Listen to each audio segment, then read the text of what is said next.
Okay, on the subject of melting CableMod adapters, we have received in the mail, and this is not a sponsored video, but we've received in the mail a V1.1 adapter, which is supposed to address a few things that we had concerns with on this. And yeah, so today I want to check a few things with this adapter and see what's different. So this is a 12 volt high power angled adapter. CableMod makes them in 90 degree and 180 degree variants, a variant A and a variant B, because each graphics card variant A and variant B, a quick explanation is just, are the sense pins on the top or the sense pins on the bottom? Because that adapter can be upside down versus other graphics cards. But on first look, this piece is metal right here. And then it's got obviously our connector, and then it's got a little PCB in there. I'm gonna take this apart real quick because I wanna check out the inside too. Because there's a few complaints that I had about this, and I talked about it in my video, and they told me via email that they listened to some of my gripes about it. And that was just that it was wiggly, that it was too loose. Like this connector was too loose in the GPU itself, and I'll demonstrate that in a second. But it's just a rigid PCB that goes from a female to a male. That's how it adapts. And the whole point of this is because the bending radius of the 12 volt high power connector is just, you can't bend it super tight or you can pull the pins out. With many cases in your GPU horizontal and then a big old plug, you can't get the side panel on. So then they came out with, well, this one technically would be the wrong variant because this pushes it up, right? So as an example, what variant is this? This is variant A. So variant B would put it this way.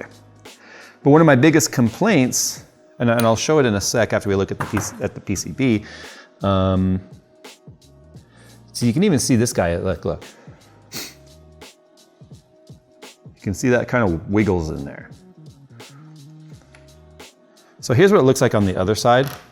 There's a little heat sink, or not heat sink, but a little thermal pad on here, which is designed to, I guess, they were trying to keep the heat down in there for voltage reasons, to turn this into sort of a heat sink, if you will. And then you can see the traces right here on the PCB. You can see it wiggling in that connector right there. So I don't know if this was part of the problem or not, but that's one of the things I want to check on the new adapter. Like, has that wiggle improved at all? Like, I'm gonna have to mark our 1.1s, that way I know which one's which. I can't find my silver Sharpie, so bronze is what I've got. They do have a different adapter coming. I can tell you that. They've been talking to me about that behind the scenes. I'm not gonna talk about it in this video, but I'm just letting you know that they're calling it 1.1, not like V2, because there is a different, more of an intelligent adapter coming as a V2.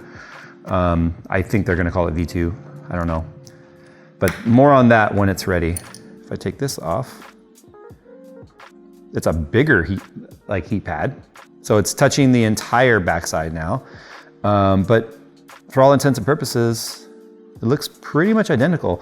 Although these brass traces or whatever these are right here, look a bit thicker than what was on the V1. You can see that the V1s have what look like 3 lines going through it. And then these are like solid, solid, solid. But it looks like exactly the same.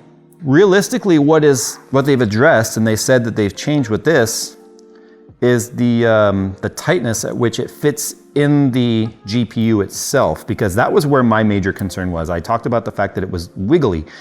And my concerns were, if the root cause of 4090s melting their plug is because of poor contact, because it might have wiggled its way loose a little bit inside of the GPU plug, I showed that the V1 had all kinds of slack where it could actually pull its way out a bit before the retention tab hit. So let me get this one back together and I'll show you. One of the things that sucks about variant B is when you plug it in, the tab is underneath it. So I'll use the old one first. So when you plug it in order to get it undone, you gotta use something like spudger tool or something, because you cannot get your finger under there to get it out. So you just gotta push it in there. There it is. So there. I can already feel how much more wiggly this is though than that one. So here is my problem, and I pointed this out. When it's in there, it's very wobbly. And if you look closely here at the top down view, look how far out I can pull it. before the retention tab, like the clip stops it from pulling back. So really the clip should be when it's all the way in. So because that clip has all of that, like it's clipped in, but do you see how wiggly this is? In this adapter wiggling this side by side, that's what I was just talking about, the fact that it needs to be a little bit more supported here. That's just so that you don't accidentally break it while cable managing and stuff, because you do have quite a torque angle on this if you go pulling cables. Anyway, that's very loose. You can hear it, listen. That's part of what the issue was with the V1s and why so many of them started failing. Now, the saving grace for CableMod was the fact that they had a no-nonsense warranty where they would replace the adapter and get your graphics card either repaired or replaced depending on the level of damage. They did request that you try and go through the manufacturer warranty first for the graphics card, which were like 99% of the time denied. Ever since NVIDIA came out and said, oh, it's user error. So the graphics card companies were just like, yeah, it's user error, even though it was a bad design. And so they wouldn't fix anything or repair anything. So CableMod absorbed all the costs for that. It's unfortunate that because these started failing at a rate that was so high, that the sentiment on like Reddit and stuff has been just don't buy the adapter.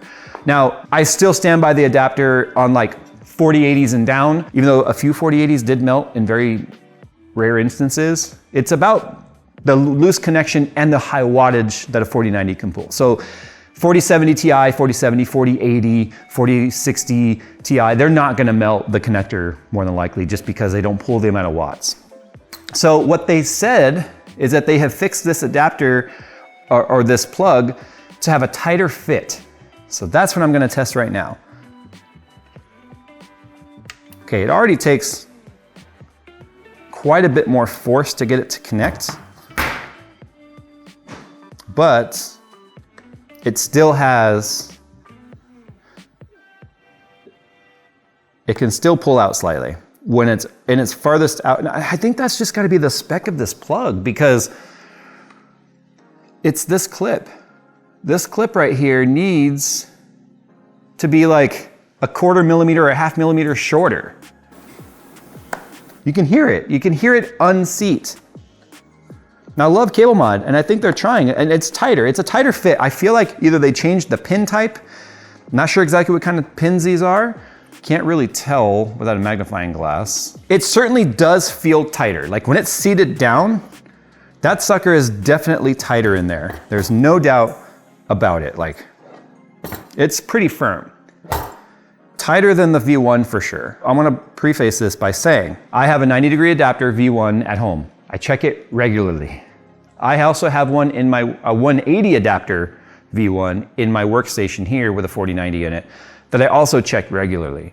Now, so far, I have not seen any signs of melting or failure, and I'm constantly like paranoid about that and pushing it in to make sure it's tight, and it's never moved on me. So I don't know, I still feel like there's more things at play here. Geez, okay, you do need more effort to remove it. I'm gonna give them that. I'm really excited to see what their V2 is gonna be. I know they've told me about it. I think it'll be a big deal. I hope enough people still have faith in the brand to not like, oh yeah, do you see? Okay, there's one of your major differences here. It's hard for me to make a video to really show you guys like force. I can't show you force in a video like this. So when I go to pick up the graphics card by the adapter, which is probably not recommended, you'll notice it move. It's still gonna have that side-to-side wiggle no matter what, but it's not unseating itself. I guess we could take this to our microscope real quick and just kind of look at it closely. Let's go do that, and then we'll wrap this up. Like, it's not much of a video other than to say it fits tighter. I'm gonna be switching to the new one for obvious reasons. There's a reason why it exists, but let's go look at the microscope. See, it is the dimple design still. So they didn't go with the 4-prong, which I think would have been nice. Yeah, there's 3. All right, so it's still the 3 dimple design. I don't know why it's a different color. So if we look at this one here for comparison, is that just one long dimple? Yeah, it's just a long dimple. Huh, okay. They are definitely using different pins. So that's what we're gonna go ahead and call it. Clearly the triple dimple is holding stronger than whatever appears to be just one long dimple on here. So that, I guess that's what we can attribute the, it's funny, you would think a longer dimple would have greater like friction force, but apparently that's not the case. All right, guys, I'm gonna keep using it. I keep using them and trying to see if anything will melt for me. They haven't, but that's not to take away from the situation that they have melted and continue to melt. I will say this, I don't wanna jinx it. CableMod did tell me, since the replacement program, which by the way, if you have one of the old ones, for free, they are replacing it for you. They're not even asking for this one back, but they are probably like, maybe you shouldn't use it if you're worried about it. But they're giving you a coupon to basically get a replacement for free to the new design. They said they have not had one fail yet. I'm really hoping I'm not jinxing them right now, but they said they have not had one fail yet, and they started this program months ago. Fingers crossed. I'll be using it in my build, like I said. All right, guys, thanks for watching. We'll see you in the next one.